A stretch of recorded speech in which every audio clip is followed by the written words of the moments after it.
There was never a diss, no tabloid scandal, no award show drama or shady tweets, just two women at the top of their game who never quite stood beside each other.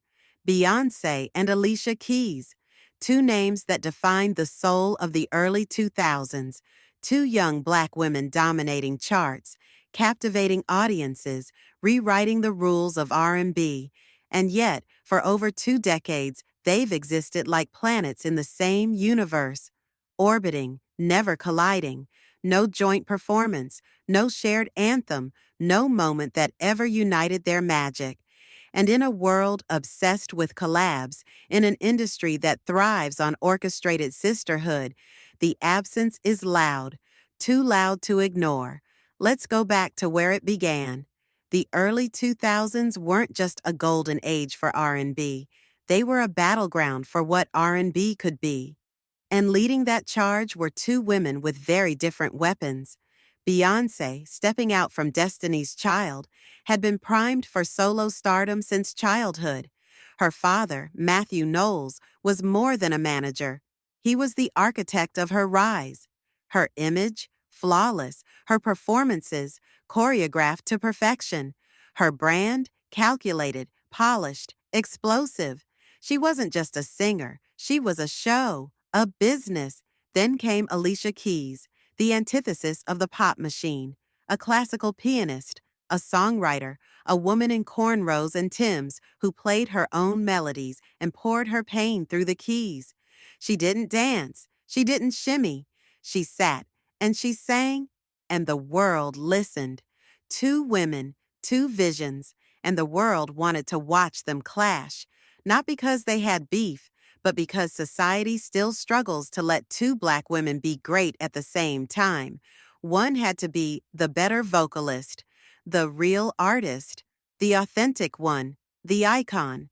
So the media and fans began crafting a silent competition. Alicia was labeled the soul, the consciousness. Beyoncé became the spectacle, the standard.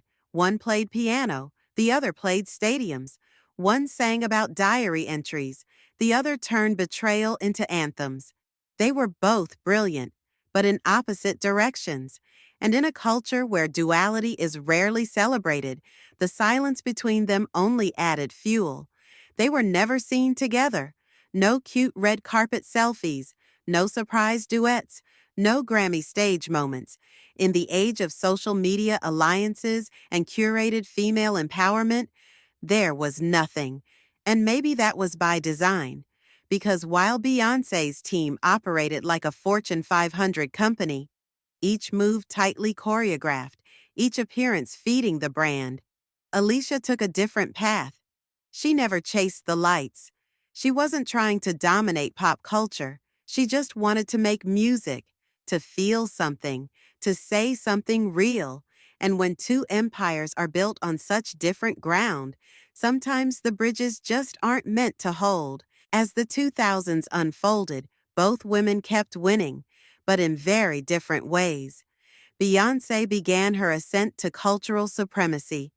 With Dangerously in Love, she didn't just leave Destiny's Child behind. She left gravity. She became something more than a singer, more than a performer. She became a movement. Every album was bigger, every rollout more calculated. Sasha Fierce, Lemonade, Black is King, visual albums, world tours, global activism. Her team didn't just market albums, they shaped moments. Beyoncé became a brand with its own rules, a well-oiled machine where nothing was improvised, nothing leaked, and nothing happened without purpose. She wasn't just an artist anymore. She was an institution. Meanwhile, Alicia Keys followed a different rhythm. She won Grammy after Grammy. Her second album, The Diary of Alicia Keys, proved she wasn't a fluke. But where Beyoncé leaned into spectacle, Alicia leaned into soul. She wasn't going to reinvent herself with every album. She wasn't going to dance or sculpt an alter ego. She was going to sit at her piano, close her eyes, and tell the truth. Sometimes you make me blue. And that truth wasn't always glossy. It wasn't always billboard friendly, but it was hers, and that's what made her dangerous, not in a scandalous way, but in a way the industry doesn't always know how to handle. Alicia didn't play the game. She was authentic in an industry that thrives on illusion, and yet the deeper she leaned into her art, the more the world began to overlook her. Because when you're not selling drama, transformation, or choreography, people stop watching. As Beyoncé's star turned golden, Alicia's began to dim, not because the music changed, but because the spotlight did. She pulled back from the mainstream, started wearing no makeup, stopped conforming to fashion, focused on activism, motherhood, inner peace. She made music on her own terms, and in doing so, she drifted from the culture's center. And that's when the silence between her and Beyoncé became even louder. By the 2010s, Beyoncé had ascended to a level where collaborations were rare, selective, almost sacred. When she appeared with another artist, it was a calculated choice, one that had to serve the brand, the message, the moment. And Alicia? She never played that game.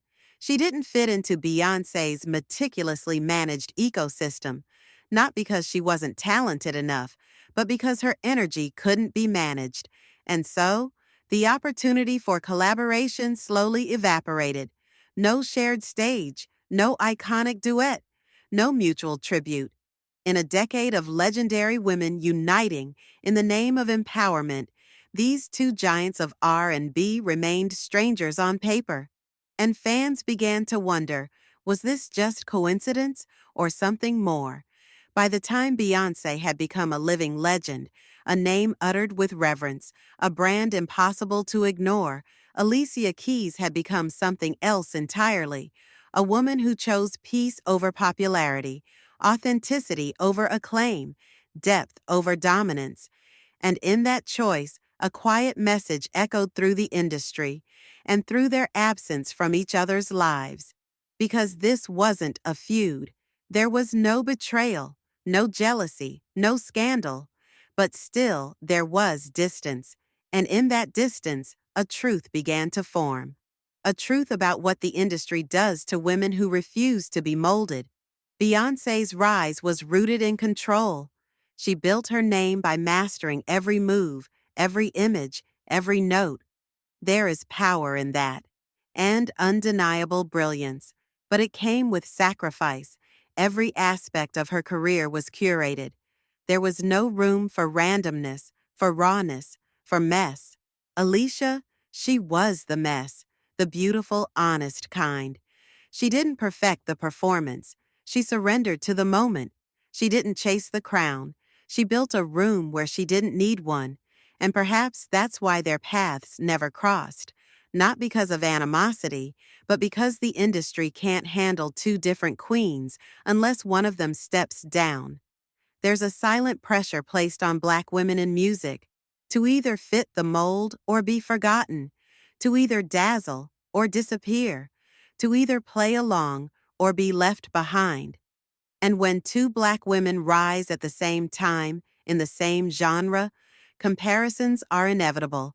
Not from them, but from us, from the press, from the fans, from the system that says only one can sit on the throne. So while Beyoncé became the goddess, Alicia became the ghost, not because she failed, but because she refused to compete. And that's what makes this story so haunting, because the silence between them was never loud. It was subtle, elegant, carefully maintained.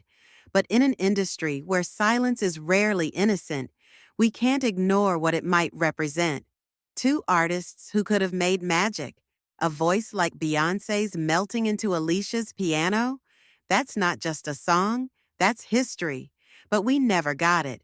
We got tribute posts, courteous interviews, polite applause, but not the moment we were all waiting for.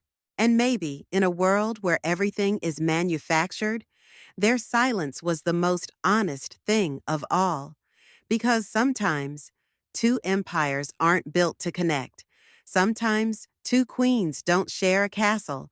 And sometimes, What looks like respect from the outside is actually distance born from design. So, what do you think? Was this just two stars taking different paths? Or was there something unspoken, unseen, and unmovable that kept them from ever creating a moment together? Let us know your thoughts and opinions down below in the comments, and stay tuned for more true celebrity stories.